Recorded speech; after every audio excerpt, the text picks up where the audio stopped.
갈릴리 겨자나무 교회 교회 여러분, 오늘은 주님께서 죽으시고 부활하신 부활주일입니다.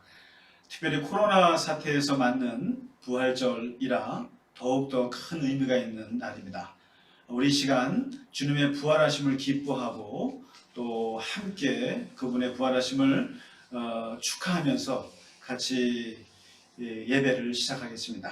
다 함께 묵도하심으로 부활절 예배를 하나님께 드리시겠습니다.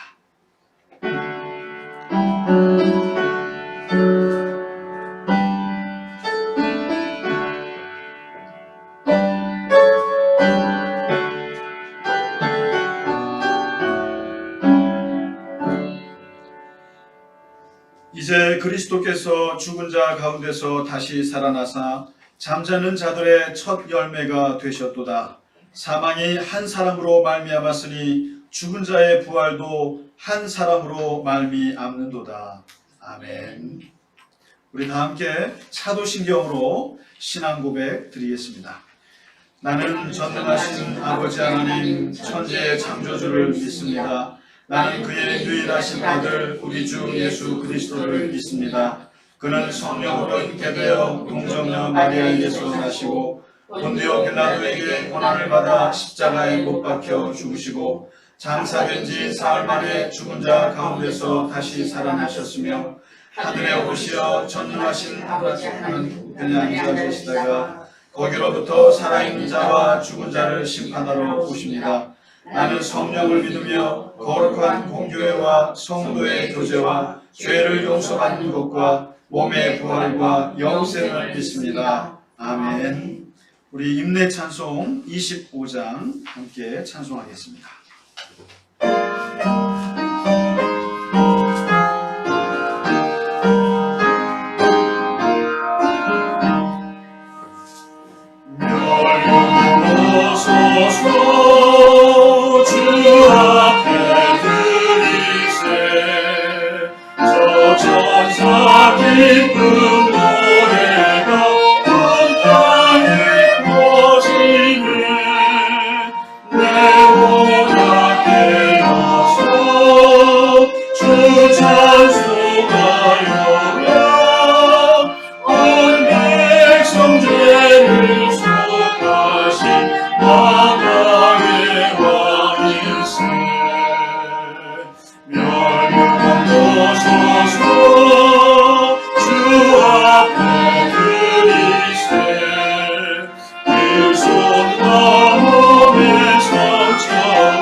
오늘의 교독문 부활절 말씀 우리 함께 교독하겠습니다. 내가 받은 것을 먼저 너희에게 전하였노니 이는 성경대로 그리스도께서 우리 죄를 위하여 죽으시고 장사 지낸 바 되셨다가 성경대로 사흘 만에 다시 살아나사 베드로에게 보이시고 후에 12 제자에게와 그 후에 500여 형제에게 일시에 보이셨나니 그 중에 지금까지 대다수는 살아있고 어떤 사람은 잠들었으며 그 후에 야고보에게 보이셨으며 그 후에 모든 사도에게와 맨 나중에 만삭되지 못하여 난 자 같은 내게도 보이셨느니라. 그리스도께서 만일 다시 살아나지 못하셨으면 우리가 전파하는 것도 헛것이요 또 너희 믿음도 헛것이며 만일 그리스도 안에서 우리가 바라는 것이 다만 이 세상의 삶뿐이면 모든 사람 가운데 우리가 더욱 불쌍한 자이로라. 그러나 이제 그리스도께서 죽은 자 가운데서 다시 살아나사 잠자는 자들의 첫 열매가 되셨도다. 아멘. 다 함께 기도하겠습니다. 하나님 아버지, 우리 주 예수 그리스도께서 예루살렘 골고다 언덕에서 고난을 받으시고 그리고 심한 모욕과 심한 고통과 절대 고독 속에서 죽음을 경험하시고 무덤에 내려가셨다가 3일 만에 다시 부활하신 그 주님의 부활하심을 오늘 기억하고 기뻐하며 승리의 예배를 드릴 수 있게 하여 주신 것 감사합니다.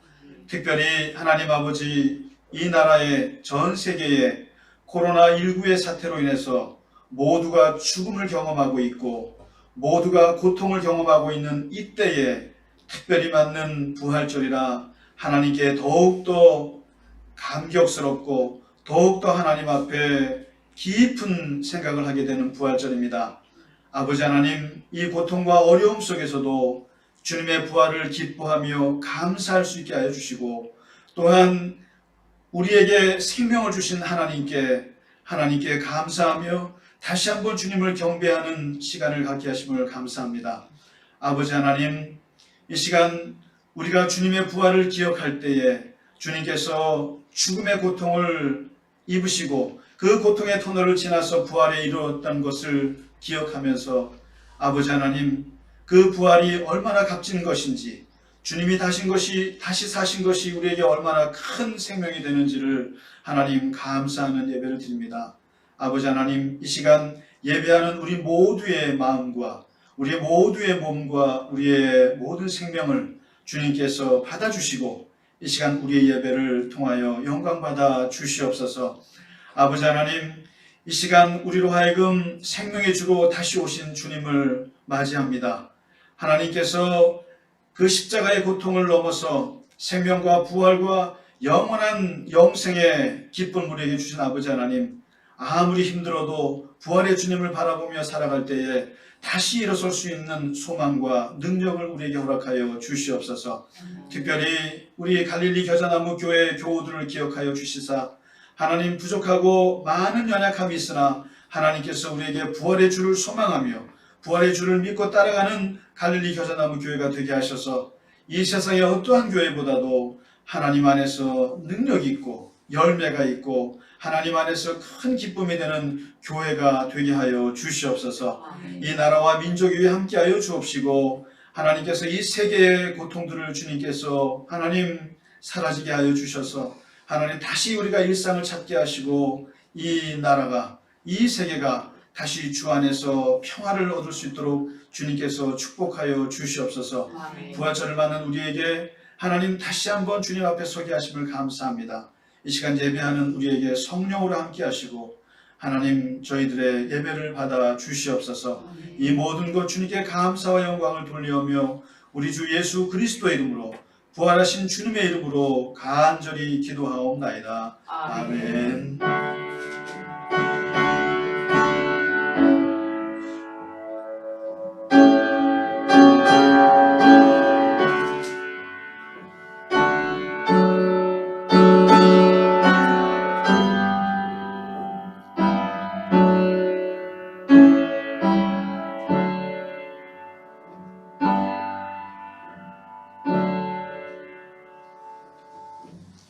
네, 우리 오늘 부활 찬송가 161장입니다. 우리 함께 찬송하겠습니다. 할렐루야 우리 예수.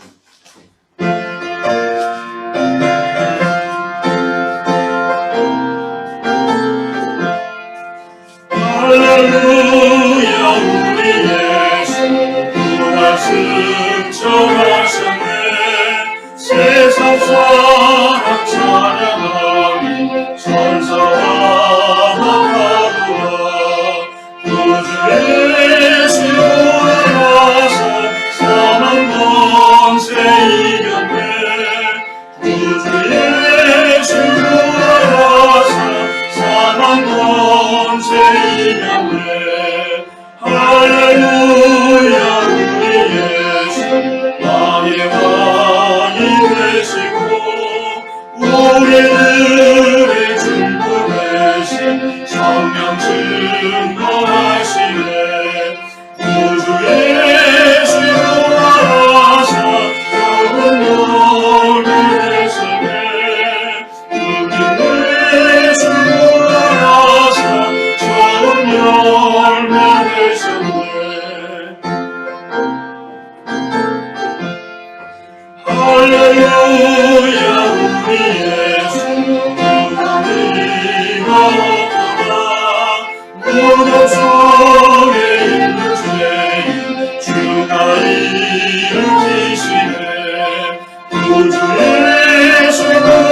교회 소식 몇 가지만 알려드리겠습니다.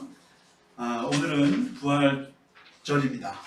정말 코로나로 인해서 부활절 예배를 함께 드릴 수 있는가 없는가 한국교회 모두가 고민하고 기도했는데 이번에도 같이 영상으로 흩어져서 부활절 예배를 온 한국교회가 맞이하고 있습니다. 우리가 흩어져서 예배하더라도 이 코로나 사태가 끝날 수 있도록 모두가 함께 기도해 주셨으면 좋겠습니다. 그래서 다시 새롭게 시작되는 이 나라와 세계가 될 수 있도록 모두가 그 자리에서 기도해 주시기 부탁드립니다. 그리고 우리 교회가 이제 교단 가입을 진행 중에 있습니다. 우리 교회 여러분들의 많은 기도해 주시고요.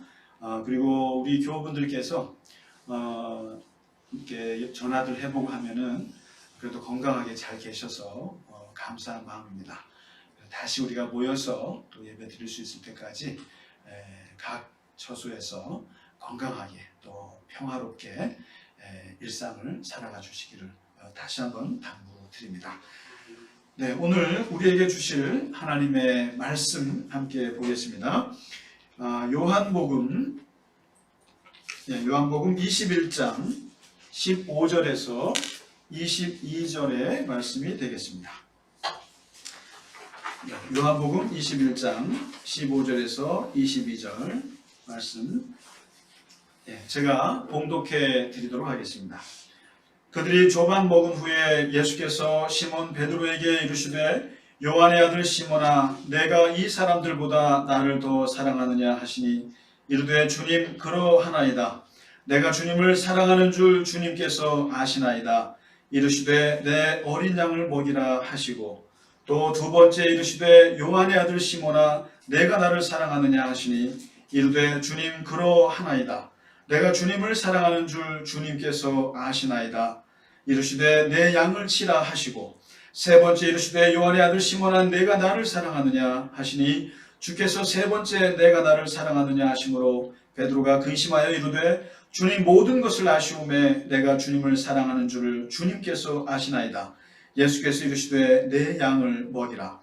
내가 진실로 진실로 내게 이르노니 내가 젊어서는 스스로 띠뛰고 원하는 곳으로 다녔거니와 늙어서는 내 팔을 벌리리니 남이 내게 띠띠우고 원하지 아니하는 곳으로 데려가리라.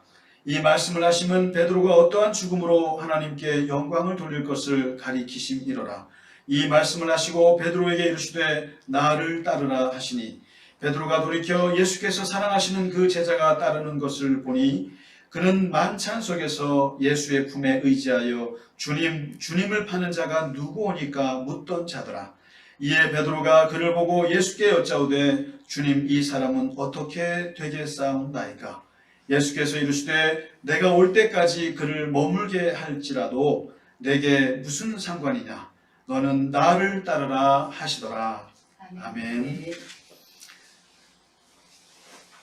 우리 기독교에서 이 사순절 40일 동안 예수님의 고난을 기억하는 이 사순절이 사실 1년의 가장 중요한 때입니다. 그리고 특별히 고난주간 일주일 아주 중요한 순간이고 그리고 성금요일 그리고 오늘 부활주일 이것은 기독교 신앙의 근간이 되는 절기인 건 사실입니다.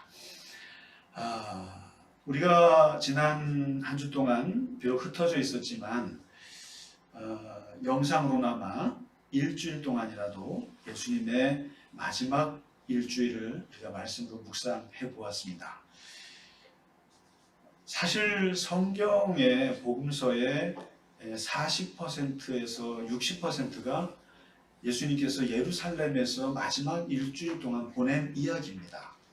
이 말은 사실 예수님의 전체 33년의 인생 중에 마지막 일주일을 위해서 복음서가 기록된 것입니다. 그런데 사실 우리가 1년 동안 복음서를 묵상을 해도 예수님께서 마지막 고난주간을 별로 보지를 않습니다. 앞부분을 많이 보죠. 산상수훈이나 갈릴리에서 많이 봅니다. 그리고 찬송가도 우리가 이 고난주간 찬송, 부활절 찬송은 딱 1년에 한때만 부르고 거의 다시는 안 부릅니다. 그게 사실입니다. 그러나 분명한 것은 예수님의 고난과 죽음과 부활의 이 이야기는 사실 복음서의 가장 중요한 부분인 게 사실입니다. 그래서 우리가 아침에 비록 집에서 6시에 일어나서 영상으로나마 말씀을 묵상했다는 것은 참 잘하신 일입니다. 우리 교회 여러분께 스스로 박수를 쳐주시기 바랍니다. 사실 오늘은 이제 부활절을 맞아서 우리가 말씀을 묵상하는데요. 예수님의 부활은 사실 예견된 일이었습니다. 예수님께서 고난받기 전에 제자들에게 3번을 얘기하셨습니다. 아까 3번이지만 사실 계속 말씀하셨다고 말할 수 있습니다. 사람들이 나를 죽일 것이고 나는 거기서 죽을 것이고 다시 3일 만에 부활할 것이다. 이것을 여러 차례 말씀을 하셨습니다. 심지어는 배신자를 발표하시는 최후의 만찬 그 시간에도 너희가 다 나를 버릴 것이다. 그리고 나는 내가 죽을 것이고 내가 살아난 후에 너희보다 먼저 갈릴리로 갈 것이다. 이런 말씀을 하셨습니다. 그리고 십자가에서 죽는 그 순간에도 우리가 어제 묵상했습니다마는 3가지 징조가 일어나지 않습니까? 지진이 일어나고 어둠이 깔리고 그리고 휘장이 찢어질 때 그것 자체가 예수님의 부활을 예시하는 장면이었습니다. 그러니까 이미 예수님의 부활은 예견됐던 것이죠. 그런데 한번 부활이라고 하는 것이 그러면 어떻게 일어나는가? 우리가 부활절마다 한번 생각하는 것이 있습니다. 부활이라고 하는 것이 가능한 일인가 이게? 죽은 사람이 다시 사는 것이 가능한 일인가? 여기에 대해서 많은 물음이 있었고 질문이 있었습니다. 이것에 대해서 예수님이 한번 대답하신 적이 있어요. 살아계실 때. 부활이라고 하는 것은 사실 죽지 않는 것이다. 사실 예수님께서 뭐라고 말씀하셨냐면요. 인간은 죽지 않는다고 말씀하셨어요. 어떤 의미에서? 부활 논쟁을 하실 때. 왜냐하면 하나님 앞에 있는 사람들은 육체적인 죽음은 죽을지라도 영적으로는 계속 살아있기 때문에 인간이라고 하는 것은 하나님 앞에 서 있는 한 죽음이란 없다고 말씀하셨어요. 그래서 나는 아브라함의 하나님이기도 하고 이삭의 하나님이기도 하고 야곱의 하나님이라고 하는 말씀이 무슨 말이냐면 죽은 자의 하나님이 아니라는 얘기입니다. 늘 하나님은 산 자의 하나님이다. 그래서 이 예수님의 부활관이라고 하는 것은 인간이라고 하는 것은 우리는 육신이 죽으면 다 죽는다고 생각하지만 사실상 기독교적인 의미에서는 죽음이라는 것은 없다라는 뜻입니다.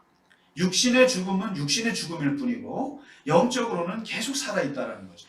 그래서 기독교에 내세가 있고 영생이라고 하는 것이 있는 것이죠. 이게 예수님의 말씀입니다. 부활, 그것은 자연스러운 것일 수 있다라고 볼 수 있는 겁니다.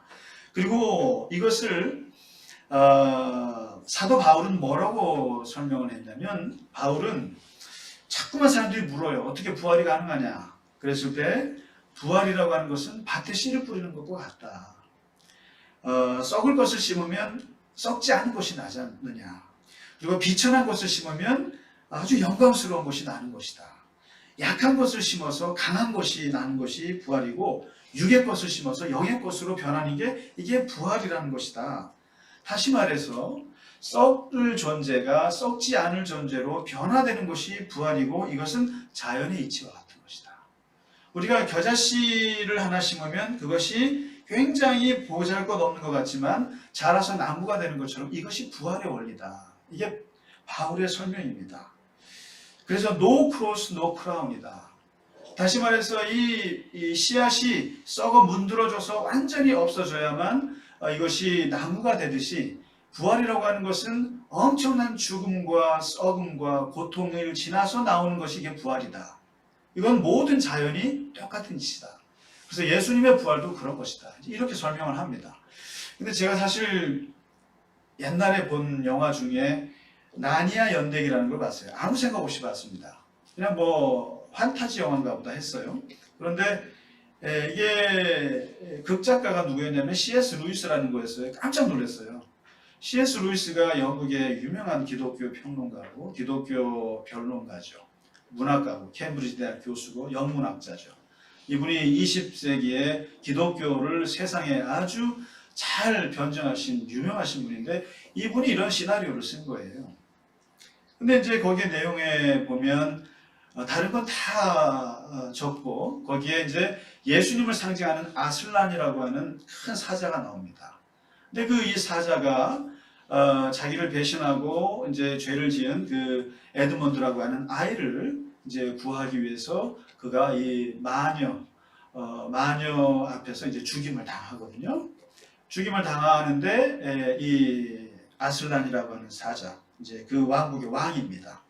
근데 이제 다시 부활하거든요.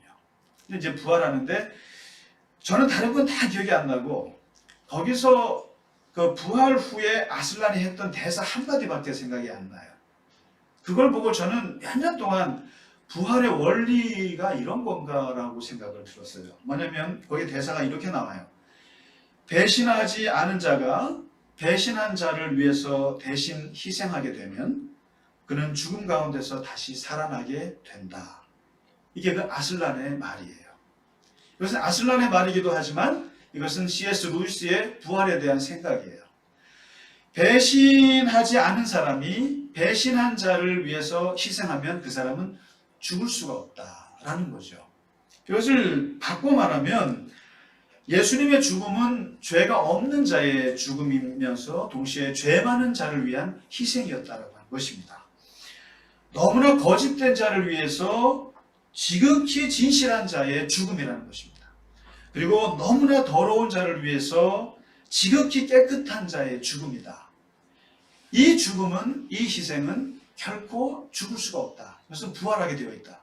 진실은 부활하고 그리고 죄 없는 자는 부활하고 다시 이 죄 많은 자를 위해서 희생한 예수 그리스도의 그 깨끗한 죽음은 부활할 수밖에 없다. 이게 C.S. 루이스의 부활에 대한 생각인 거죠. 아무튼 이 부활이라고 하는 것은 우리에게 이 죽음을 넘어선 하나님의 주시는 생명이라고 하는 것이 분명한 것입니다. 그리고 예수님은 부활하실 수밖에 없다라는 거죠. 그렇습니다. 근데 이제 오늘 우리가 부활절을 맞아서 이 말씀을 한번 복음서를 같이 보면은 이 복음서들은요, 부활의 원리나 예수님이 어떻게 부활할 수 있는가 관심이 없어요. 여기에는 도대체 어떻게 부활한 거냐, 여기에 대한 아무런 답이 없어요. 복음서에는. 거기에는 오로지 뭐가 있냐면 부활하신 예수님이 어디에 나타나셨는가, 부활하신 예수님이 누구에게 나타났는 거에만 관심이 있어요. 사람들은 그 원리가 너무나 궁금한데 거기엔 답을 안 합니다. 안 하고 먼저 누구에게 나타났느냐, 그 순서를 쫙 적습니다. 그냥 마가는 제일 먼저 막달라 마리아에게 나타났어요. 그리고 두 제자에게 나타났어요. 이렇게 기록해요. 마태는 막달라 마리아와 같이 갔던 그 여자들에게 제일 먼저 나타나셨어요. 그 다음에는 11 제자에게 나타나셨어요.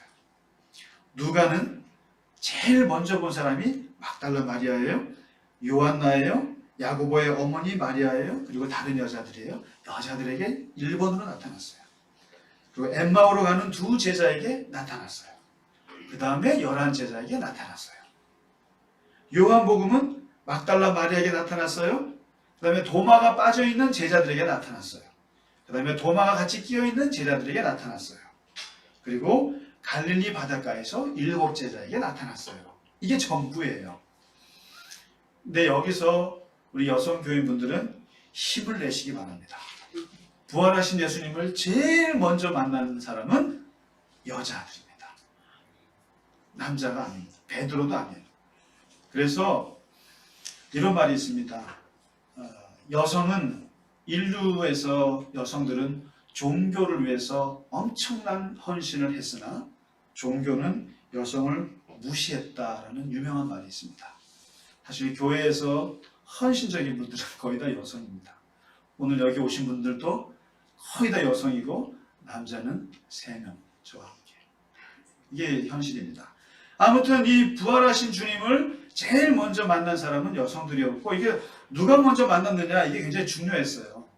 그래서 이제 사도 바울도 나중에 여기에 끼어들잖아요. 그래서 그 순서를 누구에게 나타났고 500제자에게 나타났고 베드로에게 나타났고 나중에 만삭되지 못한 나한테도 꼴찌로 나타났다. 이게 뭐냐면 누가 먼저 부활하신 예수를 본 거냐, 이게 되게 그 당시에는 이제 중요했던 거예요. 그런데 오늘 저희가 보자는 게 누가 먼저 만났느냐가 아니라 오늘 요한복음이에요. 특별히 요한복음 21장.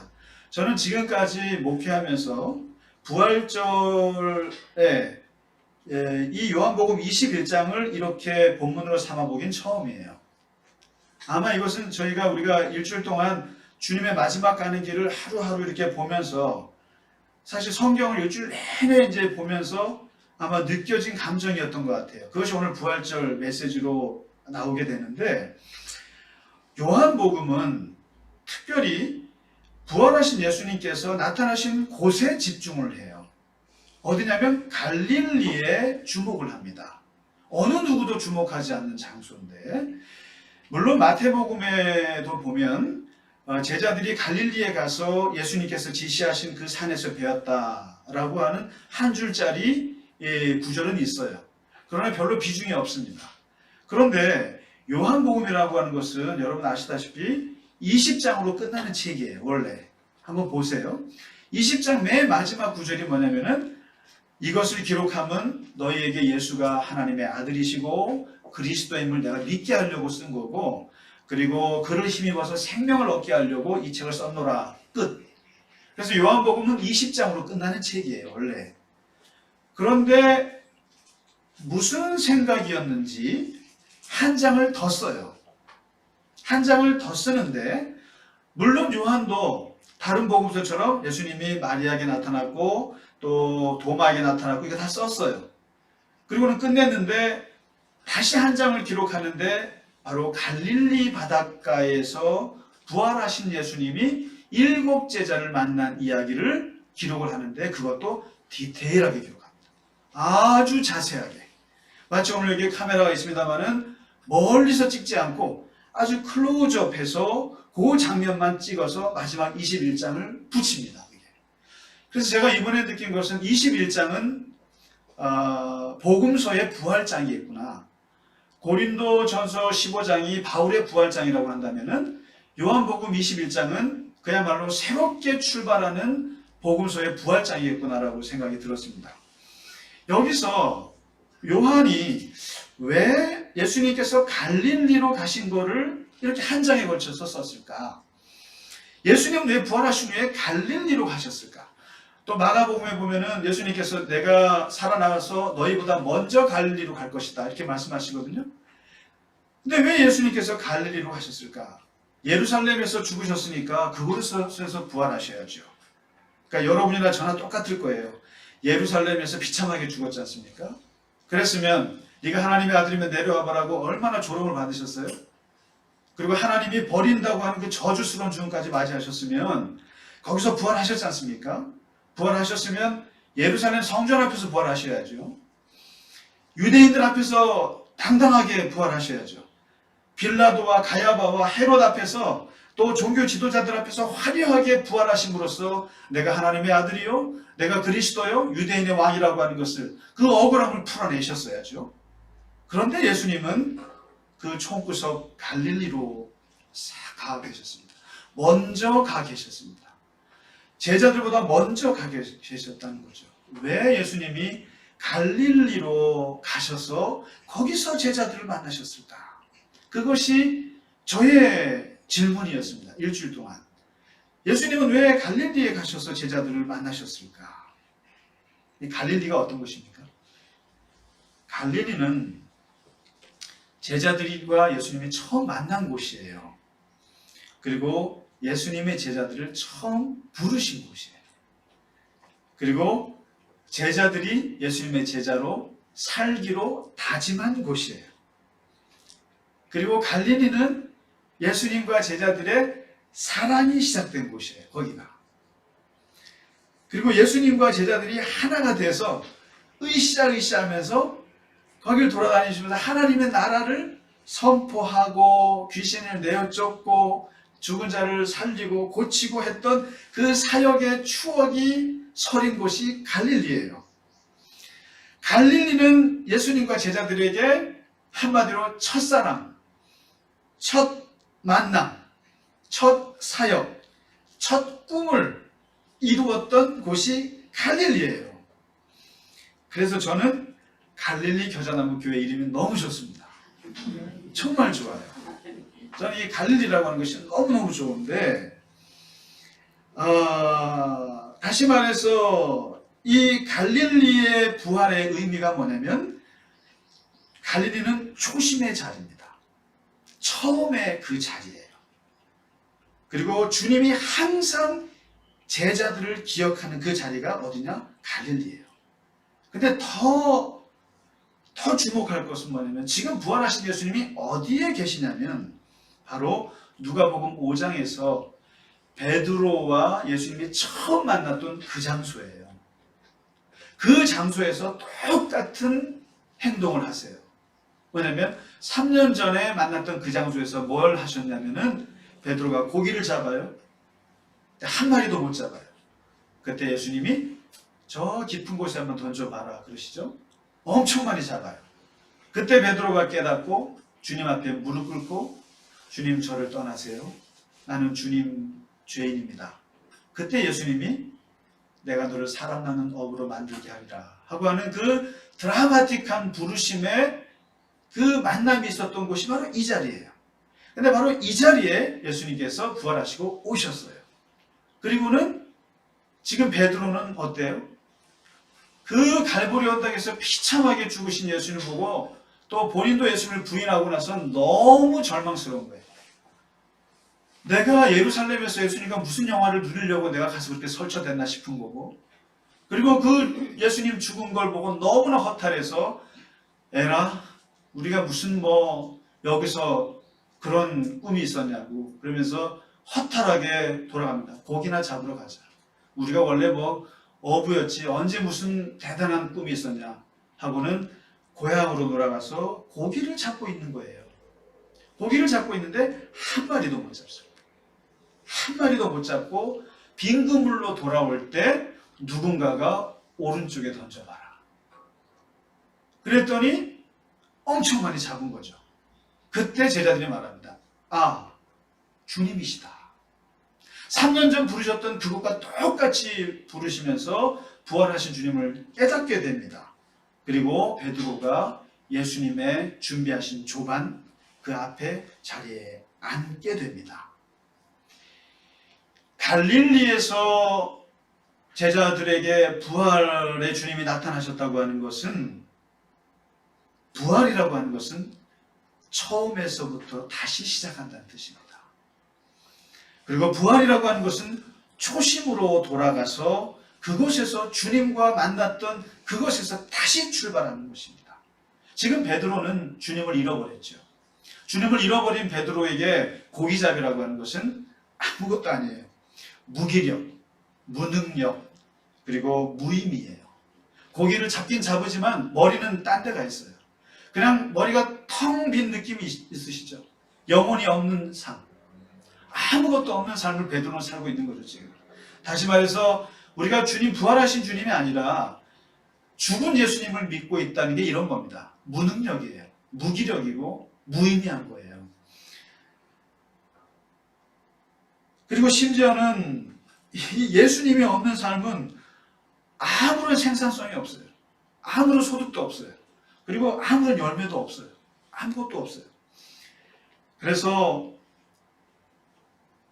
갈릴리에서 부활하셨다고 하는 이 말은, 여기서 예수님께서 그 베드로와 제자들을 처음 그 장소에서 만나서 다시 출발하십니다. 그래서 저는 우리 갈릴리 겨자나무 교회 하면, 갈릴리 하면 주님이 부활하셔서 먼저 가 계신 곳이 갈릴리라고 우리가 기억했으면 좋겠습니다. 그래서 주님이, 부활하신 주님이 우리 갈릴리 겨자나무 교회에서 제일 먼저 찾아와 주실 줄 믿습니다. 네. 저는 그렇게 생각하고 이름을 우리가 지은 것 같아요. 그리고 갈릴리 겨자나무 교회라고 하는 것이 중요한 것이, 우리 교회는 초심의 자리를 잃지 않는다라고 하는 것입니다. 이게. 그래서 부활이라고 하는 것은 그 원래의 자리로 돌아가서 다시 주님과 함께 출발한다는 뜻입니다. 이게. 그래서 저는 오늘 공동체 고백문을 한번 봤어요. 보면서 우리가 교회를 시작하면서 예수님을 교회의 머리로 생각해보자. 그리고 참된 예배를 드려보자. 말씀을 진지하게 묵상해보자. 그리고 은밀하게 기도하는 생활을 하자. 말씀과 삶과 물질을 우리가 같이 공동체에서 나누어보자. 그리고 조용히 섬기자. 그리고 겸손하게 하나님 앞에 서보자. 그리고 우리의 이웃을 위해서 우리의 헌금의 10%를 나눠 쓰자. 그리고 차별 없이 사랑해보자. 지극히 사랑해보자. 이렇게 우리가 했는데 바로 이것이 부활신앙의 출발이라는 것이죠. 초심에서부터 다시 출발하는 것. 이것이 부활인데 오늘 본문에 보시면 이제 베드로와 예수님이 딱 만나서 식사를 합니다. 다른 제자들은 안 보여요. 안 보이는데 그 자리에서 부활하신 주님이 이 베드로에게 새로운 화두를 던지세요. 지금까지 듣도 보도 못한 화두를 던지시는데 뭐였냐면 베드로에게 묻습니다. 요한의 아들 시몬아, 네가 이 사람들보다 나를 더 사랑하느냐? 갑자기 새로 지어주신 이름 베드로는 어디로 안 쓰시고 예수님을 따르기 전에 제자 이전의 상태, 옛날 아버지가 지어준 그 이름 시몬, 그 이름을 불러요. 이게 뭐예요? 예수도 없고 신앙도 없고 이제 옛날로 돌아간 베드로야 이겁니다. 옛날 자연인으로 돌아간 그 이름을 불러주는 거예요. 아무 다 잃어버렸다는 거죠. 시몬아, 네가 나를 사랑하냐 아직도? 그리고 나서 두 번, 세 번을 묻죠. 요한의 아들 시몬아, 네가 나를 사랑하니? 네가 나를 사랑하니? 이 질문을 하는데 베드로는 이 질문을 던질 때마다 머리에 계속 떠오르는 게 뭐냐면 나는 예수를 몰라요. 나는 저 사람을 몰라요. 에이, 나는 저 사람을 모른다니까 했던 닭 울기 전에 그 재판정 뒷구석에서 했던 그 말이 자꾸만 떠오르는 거예요. 너가 나를 사랑하느냐? 나는 그를 몰라요. 너가 나를 사랑하느냐? 나는 그를 모른다니까요. 이 말이 계속 오버랩 되면서 베드로가 대답을 못하는 거예요. 그리고 지금까지 예수님께서 당신이 나를 끝까지 사랑하는 건 알았지만 나보고 사랑하느냐고 물어본 적이 없어요. 한 번도 없어요. 예수님께서 제자들에게 부활하기 전에는 제자들에게 사랑을 얘기해 본 적이 없어요. 사실 나를 따르려거든 너를 부인하고 나를 따라야 한다. 십자가를 져야 한다. 이런 말씀을 하셨어도 나를 사랑하느냐라는 말을 한 적이 없어요. 그런데 부활하시고 갈릴리에 나타나셔서 그 바닷가에서 베드로에게 처음 내뱉으신 말씀이 너가 나를 사랑하느냐. 저는 이 부활하신 예수님의 이 말이 이번 주에 굉장히 충격이 됐어요. 왜 예수님께서 제자들에게 하지도 않던 이 말씀을 하실까? 왜 네가 나를 사랑하느냐? 아마 예수님은 고난을 겪으시고 나서 결론을 내리신 것 같아요. 왜 이 친구들이 나를 배신했을까? 왜 이 친구들이 나를 따라오지 못했을까? 나와 함께 그 십자가를 지지 못했을까? 가르침이 부족해서? 아니라는 거예요. 3년이면 충분했고 지식이 짧아서? 왜요? 가룟 유다 얼마나 머리가 좋습니까? 빌립 얼마나 머리가 좋아요? 제자들이 머리 좋습니다. 능력이 부족해서? 왜 부족합니까? 이 친구들이. 경험이 없어서? 베드로 살아볼 만큼 살아본 사람이에요. 경험 많은 사람입니다. 그 뭐가 부족해서 이들이 나를 못 따라왔겠는가? 결론은 한 가지. 사랑하지 않았기 때문에. 이것은 사도 요한이 60년 만에 깨닫고 나이 90이 넘어서 요한복음을 쓸 때 깨달은 거예요. 한 장 더 써야겠다. 왜 우리가 그때 예수님을 못 따라갔을까? 왜 그때 우리가 제자라고 막 설쳤지만 주님의 그 죽으심에 같이 못했을까? 그것은 그때 예수님이 물어보셨지. 갈릴리에 오셔서 사랑이 없어서 사랑하지 못했다는 거죠. 이게 바울의 어법으로 말하자면 그런 겁니다. 주님을 사랑하지 못했기 때문에 오래 참지 못했고, 주님을 사랑하지 못했기 때문에 온유할 수가 없었고, 주님을 사랑하지 못했기 때문에 다른 제자들을 끊임없이 미워했고, 주님을 사랑하지 못했기 때문에 다른 사람한테 자랑했고, 주님을 사랑하지 않았기 때문에 다른 제자들은 다 주님을 보려도 나는 주님을 따를 수 있다라고 교만했고, 주님을 사랑하지 못했기 때문에 나는 저분을 모른다라고 하는 무례한 말을 했다는 것이죠. 요한은 깨달았습니다. 이제 부활하신 주님과 우리가 다시 관계를 설정해야 되고, 예수님은 말씀하세요. 나를 따르라. 다시 나를 따르라. 이제 부활하신 주님이 이제 끝났다라고 말하지 않으세요. 이제부터 나를 정말 따르라 라고 말씀하시는데, 이 따르기 위해서는 옛날에는 너를 부인하고 십자가를 지고 말씀을 외우고 성경 공부를 하고 여러 가지 산상수훈의 말씀을 가르쳤지만 이제 다 필요 없다.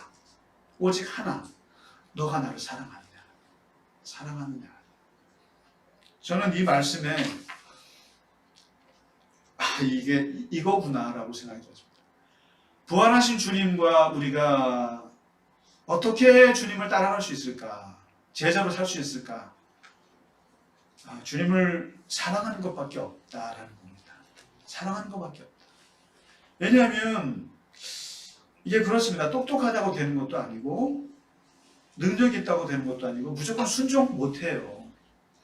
그런데 사랑하면 다 돼요. 사실은.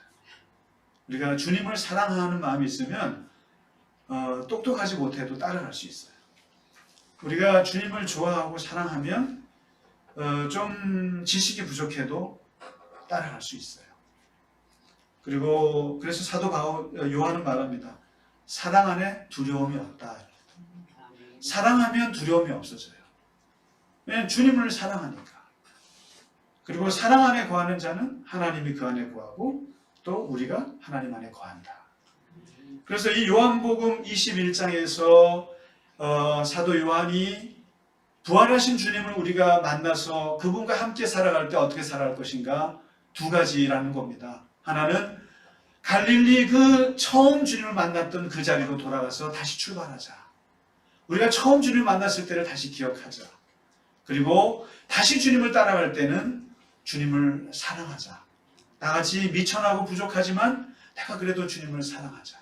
그리고 주님이 나를 사랑하셨듯이 주님을 사랑하자. 그 사랑으로 사랑밖에는 없겠다라고 생각합니다. 오늘 우리가 부활주의를 맞아서 부활하신 주님이 우리 안에 찾아오셨습니다.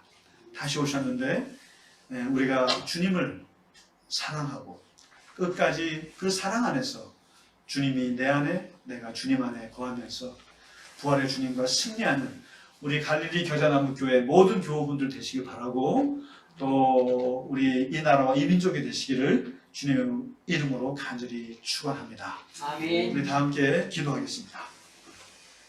하나님 아버지, 하나님의 아들 예수 그리스도를 십자가에 버리시기까지 우리를 사랑하신 하나님 아버지, 십자가에서 하나님 아버지도 우셨고 예수님도 절규하셨고 우리도 부끄럽고 감사해서 눈물을 흘렸습니다. 십자가의 절대 고독과 절대 고통을 온몸으로 겪으시고 저 지옥 밑바닥까지 다녀오신 후에 다시 부활하신 주님, 그리고 우리들보다 먼저 갈릴리로 가셔서 우리를 기다리신 주님, 주님을 떠나보내고 낙담하여 고향으로 돌아가 고기잡이나 하러 갔던 제자들처럼 우리도 삶의 낙담으로 인해서 모든 것을 포기하려 했으나 그러나 우리에게 찾아오신 부활하신 주님을 다시 만났습니다. 주님이 우리를 십자가의 죽음으로써 사랑하셨듯이 이제 우리도 부활하신 주님을 사랑하기를 원합니다. 지극히 부족하고 못나고 죄 많은 인생이지만 우리는 이제 부활하신 주님을 사랑하며 따르고자 합니다. 주님을 사랑하는 그 사랑으로 우리 공동체를 섬길 수 있도록 도와주시옵소서. 주님을 사랑하는 그 사랑으로 어려움에 처한 이웃들을 섬길 수 있도록 도와주시옵소서. 부활하신 주님을 우리가 감격합니다. 그리고 주님을 사랑하며 다시 출발하고자 합니다. 하나님 아버지, 특별히 코로나도 죽을 것임을 믿습니다. 코로나의 죽음과 함께 우리는 부활하신 주님과 함께 이 나라와 민족과 세계를 향해서 다시 출발하게 될 줄로 믿습니다. 아멘. 하나님 아버지, 우리 모두를 축복하시고 우리를 인도하시고 우리 모두를 보호하여 주시옵소서. 아멘. 예수 그리스도 이름으로 간절히 기도하옵나이다. 아멘. 네, 오늘은 특별히 부활절을 맞아서 부활절 특주를 준비했습니다. 우리 교회 여러분께서 같이 살아계신 주, 떠오르는 차세대 바이올리니스트입니다. 우리 김태영 선생님 나오셔서 살아계신 주를 연주해 주신 다음에 우리 주보에 나와 있는 살아계신 주 1절과 3절 다 같이 한번 살아계신 부활하신 주님을 찬송하겠습니다. 우리 김태영 선생님 나오시겠습니다.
네, 감사합니다. 우리가 이 살아계신 주를 특주만 듣기 너무 아깝죠. 그래서 우리 1절하고 3절 다 같이 또 부르겠습니다.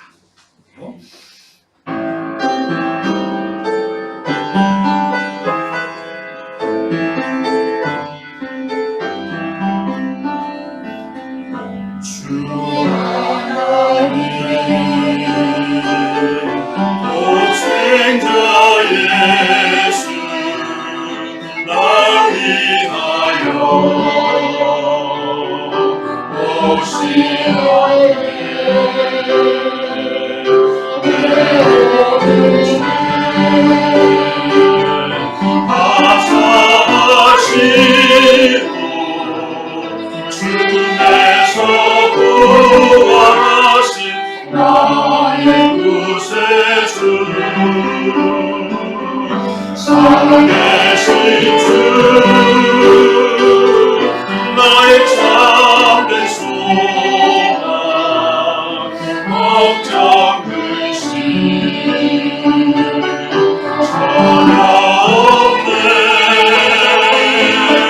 사랑의 주는 갈길 뭐하니 내 모든 삶의 기쁨 늘 충만하네 그 언젠가 주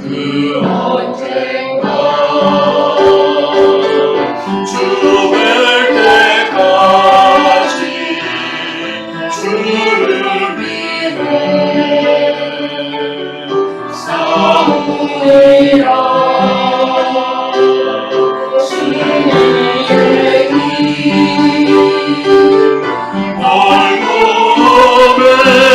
멀고매도 주님께서 나의 앞길 지켜주시리 살아계신 주 나의 참된 소망 걱정 근심 전혀 없네 사랑의 주는 날 길을 뭐하니 내 모든 삶의 기쁨 늘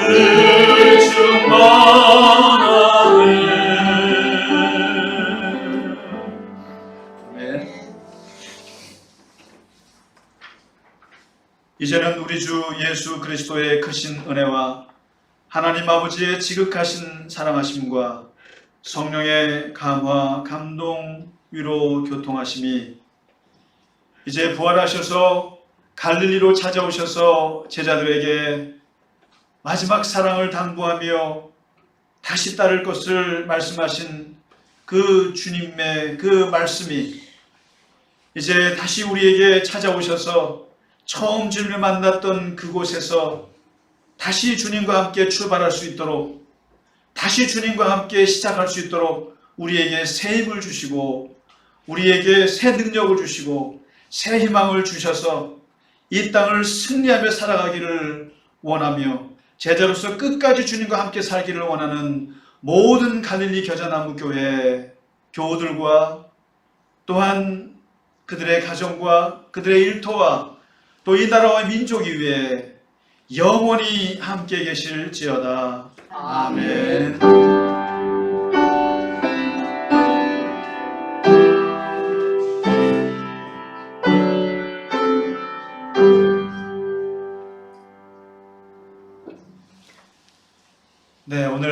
부활절 예배를 마쳤습니다. 오늘 주님의 부활을 기뻐하시면서 비록 우리가 같이 흩어져 있지만 그 처소에서 부활하신 주님과 동행하시고 오늘 하루도 또 앞으로도 늘 승리하시는 우리 모두가 되시기를 간절히 축원합니다. 아멘. 감사합니다.